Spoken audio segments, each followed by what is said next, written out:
અંકલેશ્વર નગરપાલિકા દ્વારા ચોમાસાના આગમન પૂર્વે શહેર વિસ્તારમાં ચાલતી વરસાદી કાંસની સાફ સફાઈ અને પ્રી મોન્સૂન કામગીરીનું નવનિયુક્ત પાલિકા પ્રમુખ અને કારોબારી અધ્યક્ષે નિરીક્ષણ કરી જરૂરી સૂચનો કર્યા હતા.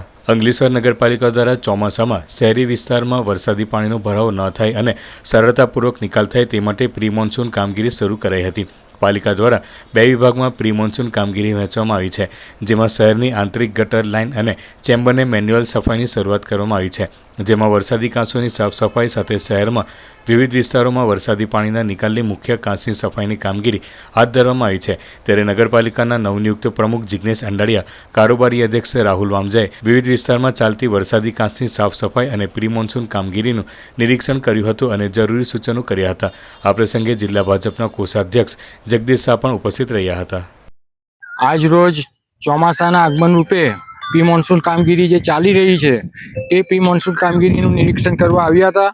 જરૂરી સૂચના એન્જિનિયરને આપવામાં આવી અને વરસાદી કાંસનો બને એટલો ઊંડો કરી ને એની કામગીરી પાણીને બધું બહાર કાઢી, કચરો બહાર કાઢી ને એ કામગીરીનું નિરીક્ષણ કર્યું.